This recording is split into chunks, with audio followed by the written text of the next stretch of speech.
What's up, guys? It's Zero here, bringing you all a brand new episode of Horror Theory. Welcome, everyone, to Horror Theory, the best horror-related show here on YouTube. We got a lot of stuff that we want to talk about in this episode of the show, so let's get into it. So, guys, got with me my good friend, Jeff, Animal Jeff, J the K. What's up, bro? What's up, homies? How you doing? Oh, outstanding, dude. How's everything been going? Man, I'm doing pretty good. No, that's awesome, man. Yeah. So in this episode of the show, guys, we're going to be doing a deep dive into none other than State of Decay 3, the long-awaited continuation of this franchise, this Xbox exclusive. Lots of people have been For now. excited about it. Yeah, for now. I mean, that's definitely something that we'll talk about. For now.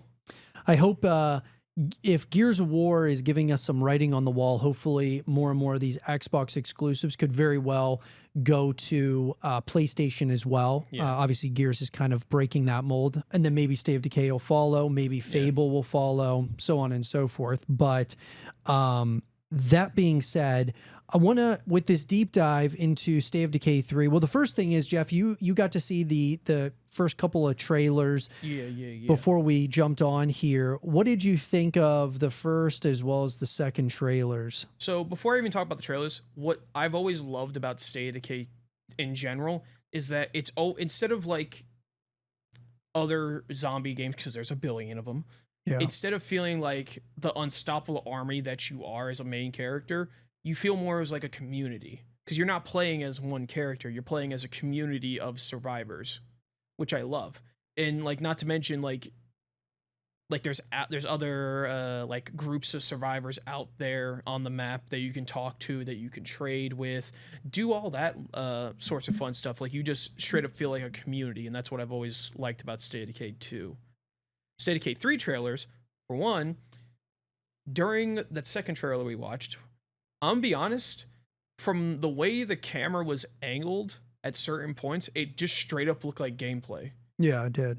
And if that's an indication of what the gameplay is going to look like, I think it's going to be 10 times more fun. Yeah, I agree. I think we were talking about hoping that there's more variety in terms of the zombies, because it looks like a lot of the stuff that we've already seen before in State of Decay 2, State of Decay 1. So there's definitely some improvements. I mean, obviously the graphics, but I would say that the zombies themselves look amazing. And it seemed like a pretty big difference between, I know the first one that came out back in 2020 was just a teaser trailer, but I had mentioned, I felt like it looked like, Xbox's take on like a Last of Us kind of title. And then obviously it changed when we got to the second. If you didn't know that was State of Decay, you would probably think it's like a standalone zombie game. Right, exactly. Oh, you're talking about the first trailer. Talking about the first trailer. Not to mention, another thing in the first trailer that opens the door to other variants of zombies is that deer.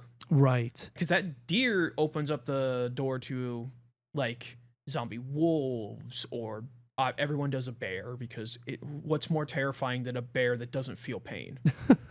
Well, and what's interesting if about if a bear can no diff a predator, only imagine what a zombie bear would do. I still remember that scene from that show. That would be cool. What's weird though about that is, in that first trailer there was a heavy emphasis on the animals. Like, you had the wolf that she sees, she screams at the wolf, and I don't know if the wolf was a zombie or not, but maybe it wasn't, because then a moment later you see the deer just eating, munching on it, on the wolf. So but then the second trailer, no wildlife. No.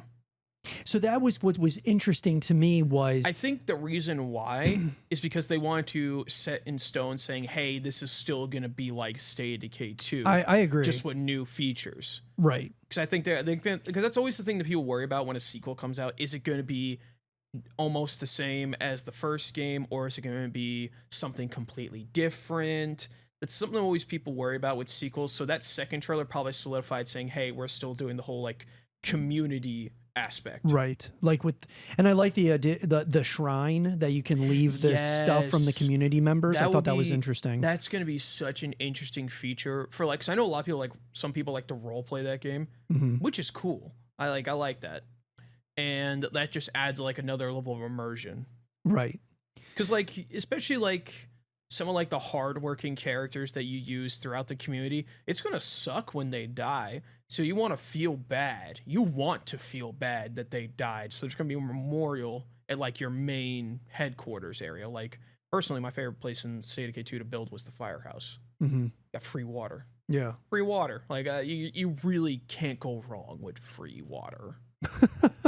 Well, yeah. So, I mean, my prediction of, because for me, Jeff, after I saw the first trailer back in 2020, I was like, dude, I think they're going to change the formula for State of Decay 3. But then we got the second trailer. It doesn't look like that. But I do agree that the gameplay vibe that we got, if that was gameplay, A little hint, a little snippet of what's to come. Yeah, I'm excited about that. I think it's cool. Obviously, I'm going to be running around with the shotgun, or I mean the rifle. sniper for sure. Yeah, I'm gonna curve stomp a zombie. Yeah, They'll beat him with a bat. Yeah. I'm a little bit disappointed though that they didn't show us really anything new, like new zombies. I mean, at least it didn't seem like that. Maybe they did, and I just didn't notice. I think the Juggernaut looked bigger. Yeah. I'm gonna be honest. Then again, those things are massive meatballs. Yeah. They're terrifying. I don't like them. Yeah. Especially when like the special execution in State of Decay 2 for them, they just rip you in half. The girl who was doing the voiceover during the trailer, there seems to be a good amount of like heart in the story, at least, that they're trying to build. Like we were talking, that heavy emphasis on like the community and like what it means to lose someone and you're a real team here. And like, well, the thing is with State of Decay in general, what it's always felt like for me is that you're forming your own story and not just following another, following something that was already predetermined. Yeah, you're forming your own story, which I like. There is a story. I imagine there is a story mode instead of like the typical sandbox mode that a lot of people play. Because I'm pretty sure there is. Like, pretty sure. Because I know like the beginning of the game, you can either skip like the tutorial with like the 6 or 7 survivors that they have out the gate, and you can get the one military guy at the end. But then you can just like skip all that and just pick like a group of people that prestigiously generated people from, and just pick a location. That's it. Yeah. Do you think that those characters that we saw in the trailer will be playable characters? Well, the thing is also like it's random. Like when it comes to survivors in State of Decay, it's just random. So maybe there'll be like little nods to them or something. Who knows? That's never been what State of Decay has been about. So who knows? Yeah. I like the girl with the scar, for the cool. sniper. That's another cool thing, is like more details on characters is what people are going to like. Yeah. No, for sure. That was like one of my favorite things to do in another game called XCOM, which also made you feel bad when someone died. Yeah. Because like it always sucks when someone dies in XCOM. Because like, oh god, I just spent all this money building this person up, and we lost all the gear that he had. Yeah. I've always been an advocate for customization, which is why I'm not too. That's one thing I'm not happy about when Night Rain. What Elden Ring Night Rain? Yeah. Yeah. Yeah. Customization's always key. For example, Monster Hunter has a lot of good customization. You can just do goofy stuff, or if you want to, you can make your character a freaking light bulb. You can turn up like the luminosity on it. Wait, in which one? In Monster Hunter. Oh yeah. Monster Hunter, you can just turn up the luminosity on a face tattoo, and it makes your face glow like a light bulb. Yeah, I do agree with you that customization's always fun, but I know it's hard to do for certain games. Yeah. Yeah.